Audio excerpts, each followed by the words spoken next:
My dear friends, welcome in Vision chemistry classes. आज की class में पढ़ेंगे धात्विक चालक तथा विद्युत अपघटनी चालक में अंतर। धात्विक चालक तथा विद्युत अपघटनी चालक में अंतर। Metallic conductor and electrolytic conductor में difference means difference between metallic conductor and electrolytic conductor. Okay, आज की क्लास में रहेगा।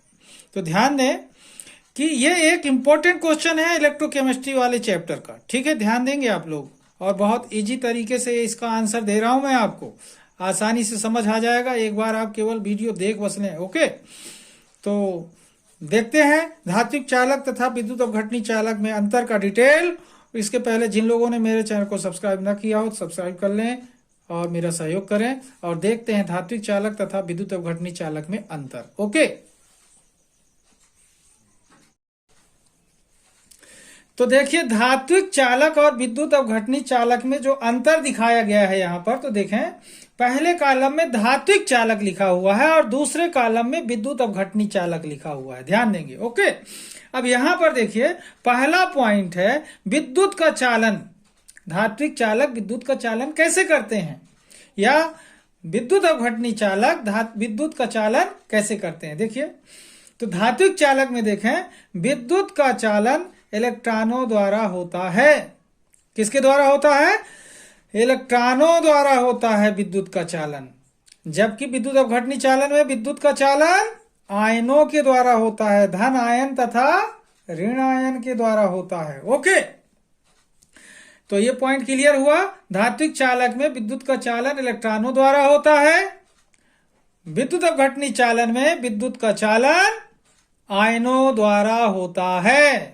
ओके, अब पॉइंट नंबर 2 देखिए, धारा प्रवाहित करने पर रासायनिक, ध्यान देंगे, धारा प्रवाहित करने पर रासायनिक परिवर्तन नहीं होता। धारा प्रवाहित करने पर रासायनिक परिवर्तन नहीं होता। और विद्युत अपघटनी चालन में देखें धारा प्रवाहित करने पर रासायनिक परिवर्तन होता है। रासायनिक परिवर्तन होता है, ध्यान देंगे। तो एक बार फिर से देखिए, धात्विक चालन में अगर धारा प्रवाहित की जाएगी तो कोई भी रासायनिक परिवर्तन नहीं होगा। अगर रासायनिक परिवर्तन हुआ तो धारा का प्रवाह नहीं होगा। ओके, और इसमें धारा प्रवाहित करने पर रासायनिक परिवर्तन होगा। अगर रासायनिक परिवर्तन नहीं होगा तो धारा प्रवाहित नहीं होगी। ओके, अब पॉइंट 3 देखिए। पॉइंट 3 क्या बोलता है? ताप अगर बढ़ाते हैं तो धात्विक चालन का मान घटता है। ताप बढ़ाने पर धात्विक चालक का मान घटता है। ताप बढ़ाने पर धात्विक चालन मतलब इसका मान घटता है। और इसमें देखें विद्युत अपघटनी चालक में ताप बढ़ाने पर इसका मान बढ़ता है। विद्युत अपघटनी चालक का मान क्या होता है? ताप बढ़ाने पर बढ़ता है। पॉइंट 4 देखिए, इसमें पदार्थ का स्थानांतरण नहीं होता। इसमें पदार्थ का स्थानांतरण नहीं होता। और इसमें देखें विद्युत अपघटनी चालन में इसमें पदार्थ का स्थानांतरण होता है। ध्यान देंगे, कहने का मतलब यह है कि अगर पदार्थ स्थानांतरित नहीं होगा तो विद्युत का चालन भी नहीं होगा। वही आयन जो है तो एक दूसरे से क्या होते हैं, एक दूसरे अपोजिट चार्ज वाले इलेक्ट्रोड की तरफ जाते हैं तो विद्युत का चालन होता है। अगर ये गति नहीं करेंगे, स्थानांतरित नहीं होंगे, तो विद्युत का चालन भी नहीं होगा। तो एक बार फिर से देखिए, विद्युत अपघटनी चालन और धात्विक चालन में अंतर का पहला पॉइंट, विद्युत का चालन इलेक्ट्रॉनों द्वारा होता है। विद्युत का चालन इलेक्ट्रॉनों द्वारा होता है। विद्युत अपघटनी में देखें विद्युत का चालन आयनों द्वारा होता है।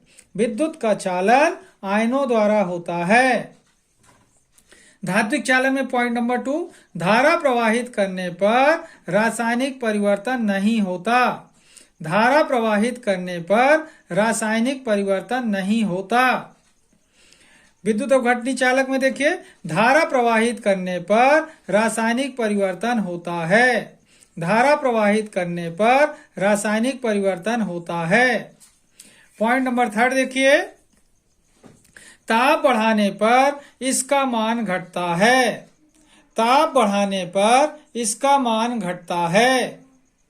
ओके, इसमें देखिए विद्युत अपघटनी चालन में ताप बढ़ाने पर इसका मान बढ़ता है, ताप बढ़ाने पर इसका मान बढ़ता है, ध्यान देंगे। अब देखें पॉइंट फोर्थ, इसमें पदार्थ का स्थानांतरण नहीं होता, इसमें पदार्थ का स्थानांतरण नहीं होता, इसमें पदार्थ का स्थानांतरण नहीं होता। और इसमें देखिए इसमें पदार्थ का स्थानांतरण होता है, इसमें पदार्थ का स्थानांतरण होता है। इस तरीके से देखा धात्विक चालक और विद्युत अपघटनी चालक में 4 पॉइंट अपन देख चुके हैं। अब पॉइंट नंबर देखेंगे अपन 5th। ओके,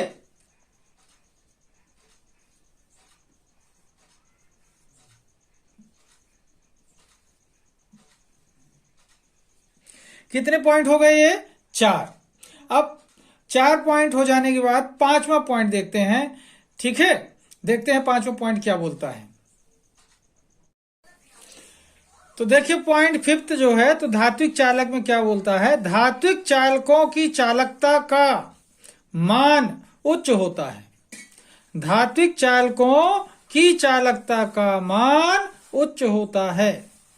ठीक है, यहां पर देखें विद्युत अपघटनी चालकों की चालकता का मान कम होता है, विद्युत अपघटनी चालकों की चालकता का मान कम होता है, ध्यान देंगे इस बात को।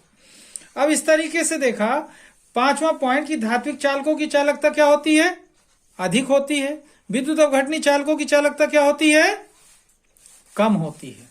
अब देखिए शुरू से देखते हैं पहला पॉइंट। मैंने पहले पॉइंट में बताया कि विद्युत का चालन, ये धात्विक चालन की बात कर रहे हैं, विद्युत का चालन इलेक्ट्रॉनों के द्वारा होता है। ठीक है, इसमें किसके द्वारा होता है, आयनों के द्वारा होता है। बात समझ आ रही। फिर दूसरी बात अपन ने देखा कि धारा प्रवाहित होने पर क्या होता है, रासायनिक परिवर्तन नहीं होता, और इसमें धारा प्रवाहित करने पर रासायनिक परिवर्तन होता है। फिर क्या देखा अपन ने, ताप बढ़ाने पर इसका मान क्या होता है, धात्विक चालन का मान घटता है, इसका ताप बढ़ाने पर धात्विक चालन का मान क्या होता है, अब धात्विक चालन का मान क्या होता है, घटता है, और विद्युत अपघटनी चालक का मान क्या होता है, बढ़ता है, ताप अगर बढ़ाएं तो। बात क्लियर हो रही। एक चीज और देखें, इसमें क्या होता है, पदार्थ का स्थानांतरण नहीं होता, और विद्युत अपघटनी चालक में पदार्थ का स्थानांतरण होता है। ठीक है, ध्यान रखना इस बात को।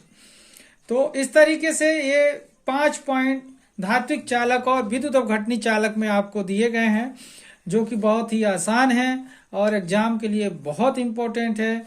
जरूर सीख कर जाइए एग्जाम देने। ओके, तो जिन लोगों ने मेरे चैनल को सब्सक्राइब ना किया हो तो सब्सक्राइब कर लें। तब तक के लिए धन्यवाद। जय हिंद, जय भारत।